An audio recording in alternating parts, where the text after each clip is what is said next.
ভাজতেও দারুণ লাগে এই চিপস গুলো। দেওয়ার সঙ্গে সঙ্গেই আপনারা দেখতেই পাচ্ছেন কত সুন্দরভাবে ফুলে উঠছে। জাস্ট 2 মুঠো ভেজেছি, তো আপনারা দেখতেই পাচ্ছেন 2 মুঠো চিপস কতখানি হয়েছে আর কতটা ক্রিস্পি হয়েছে দেখুন। এই যে কিচ্ছু লাগবে না, শুধু একটু বিট লবণ বা আপনারা চাইলে একটু নিজেদের পছন্দ অনুযায়ী মশলা দেওয়ার মাত্রই কিন্তু কত সুন্দরভাবে ফুলে উঠছে। এই চিপস আপনারা বানিয়ে কিন্তু সারা বছর রাখতে পারবেন। কতটা ক্রিস্পি হয়েছে দেখুন, পুরো হাতে দিলেই গুঁড়ো হয়ে যাচ্ছে। নমস্কার বন্ধুরা, আমার চ্যানেলে আপনাদের সবাইকে স্বাগত। আমাদের গ্রামাঞ্চলে এখন আলু ওঠার সময়, আর এরকম সময় কিন্তু ঘরে ঘরেই আলু চিপস বানিয়ে রাখি আমরা সারা বছরের জন্য। চলুন আজকের আলু চিপসটা একদমই ইনস্ট্যান্ট নয়, কিভাবে বানাচ্ছি এত সুন্দর আলু চিপসটা দেখে নেওয়া যাক। এখানে আমি কিন্তু সমান মাপের আলু নিয়ে নিই, ছোট বড় সব মিলিয়ে মিশিয়ে কিন্তু 3-4 কেজি মতন আলু নিয়েছি। এই আলুগুলোকে আমি এবার কেটে নেব, প্রথমে কেটে নেব, তারপর কিন্তু খুব ভালোভাবে ধুয়ে নিতে হবে। আলু কিন্তু এখানে যে যেমন খুশি কাটতে পারেন, স্লাইস করে কাটতে পারেন এবং কি ঝিরিঝিরি করে কাটতে পারেন। আমি এখানে কিন্তু স্লাইস করে নিচ্ছি।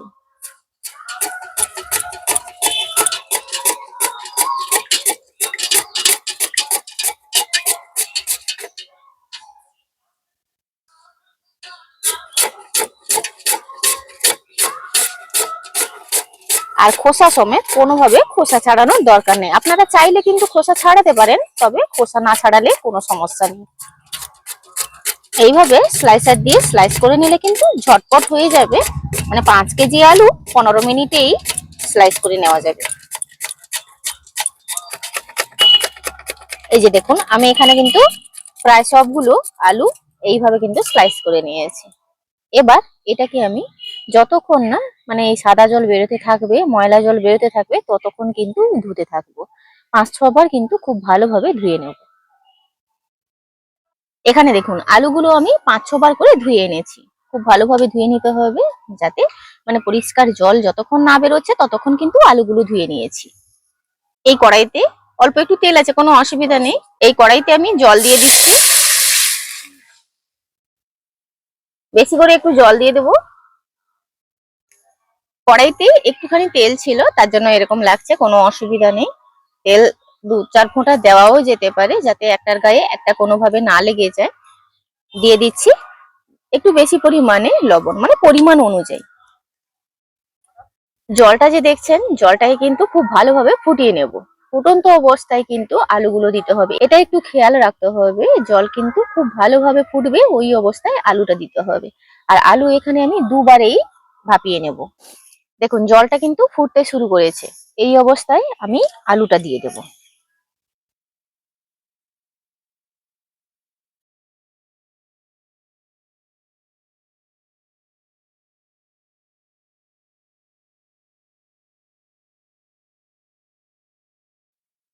এটাকে কিন্তু কোনোভাবে সেদ্ধ করা যাবে না, জাস্ট হাফ সেদ্ধ হবে।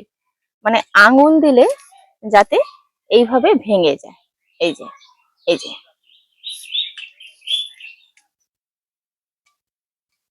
মানে 1 মিনিটের মধ্যে কিন্তু এগুলো ভাপানো হয়ে যাবে।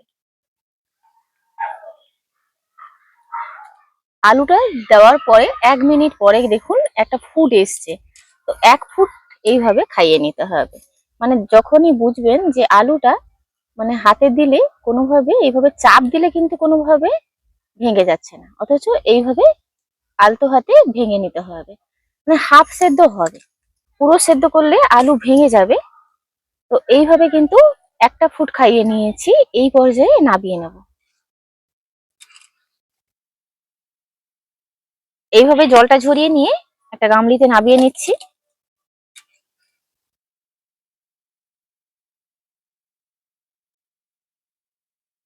এইভাবে নামিয়ে নিয়েছি।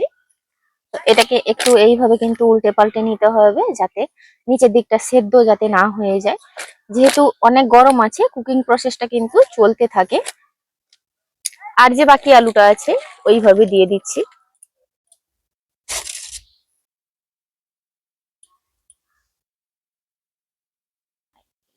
একটা কুলোর মধ্যে কিন্তু মেলে নিচ্ছি।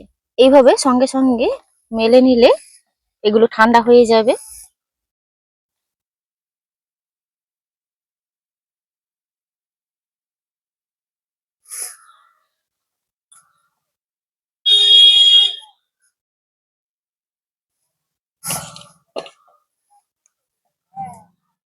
এইভাবে দেখুন মেলে দিয়েছি। আর মানে কিছুক্ষণ বাদে বাদে একটু উল্টে পাল্টে দেব। আর এটাকে আমি রোদে দিয়ে দেব।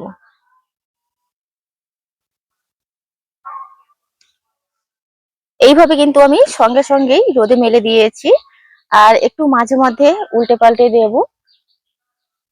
এটাও দেখুন এইভাবে কিন্তু হাফ সেদ্ধ করে নিয়েছি। এইভাবে কিন্তু হাফ সেদ্ধ করে নিয়েছি। কালারটা দেখুন এরকম স্বচ্ছ হয়ে যাবে।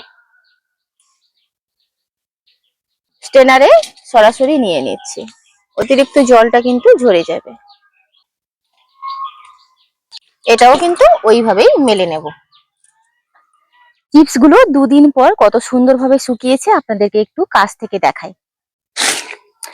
দুদিন রোদ দিয়েছি। চড়া রোদ হলে একদিনেই খুব সুন্দরভাবে শুকিয়ে যাবে। কতটা ঝনঝনে হয়েছে দেখুন। এই যে এটা খোসা সমেত বানিয়েছি। আর এটা একটু এটা যে বানিয়েছি বড় আলুর খোসা ছাড়িয়ে বানিয়েছি। এগুলো কত সুন্দরভাবে শুকিয়ে গেছে। পদ্ধতি সেম সেম পদ্ধতিতে এটা একটু বড় আলু খোসা ছাড়িয়ে বানিয়েছি। আর এটা কিন্তু ছোট আলুগুলো খোসা সমেত বানিয়েছি। তো আপনাদেরকে এবার ভেজে দেখাবো যে এটা কত সুন্দর হয়েছে। চিপস গুলো দেখতে ছোট ছোট লাগলেও ভাজার পরে আপনারা অবাক হয়ে যাবেন। একটা কড়াই বসিয়ে দিয়েছি, চিপস গুলো ভেজে দেখাবো। কড়াইতে দিয়ে দিচ্ছি তেল। তেলটা আমি খুব ভালোভাবে গরম করে নিয়েছি। আলু চিপস গুলো মাত্র 2-3 সেকেন্ডের মধ্যেই কিন্তু তুলে ফেলতে হবে। এগুলো হতে একদমই সময় বেশি লাগে না এবং তেল কিন্তু খুবই মানে অল্প টানে। দেওয়ার সঙ্গে সঙ্গেই তুলে নিতে হবে। এই যে দেখুন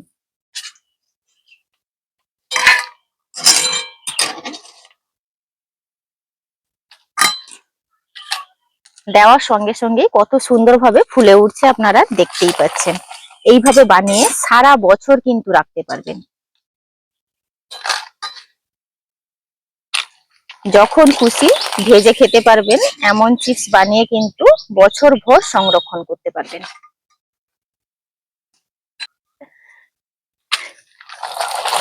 ভাজতেও দারুণ লাগে এই চিপস গুলো। দেওয়ার সঙ্গে সঙ্গেই আপনারা দেখতেই পাচ্ছেন কত সুন্দরভাবে ফুলে উঠছে।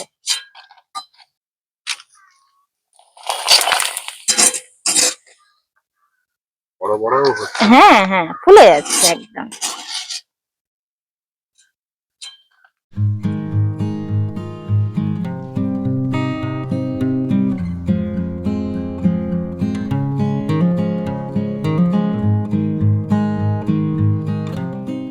জাস্ট 2 মুঠো ভেজেছি।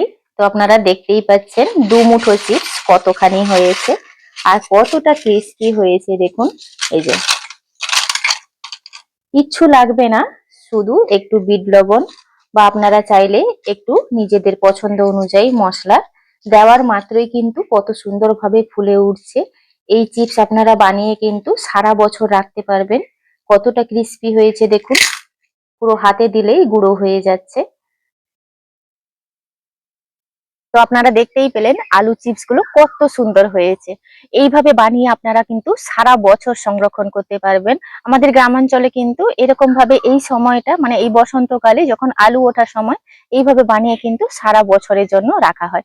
বাজারের অস্বাস্থ্যকর চিপস কেনই বা খাবেন, এইভাবে কিন্তু কম দামে আলু কিনে আপনারা সারা বছর কিন্তু রাখতে পারবেন। আজকের ভিডিওটি এখানেই শেষ করছি। দেখা হচ্ছে পরবর্তী একটা নতুন পর্বে। ভিডিওটি ভালো লাগলে লাইক শেয়ার কমেন্ট করবেন। আপনারা সবাই ভালো থাকবেন, সুস্থ থাকবেন, সাবধানে থাকবেন। দেখা হচ্ছে নতুন পর্বে।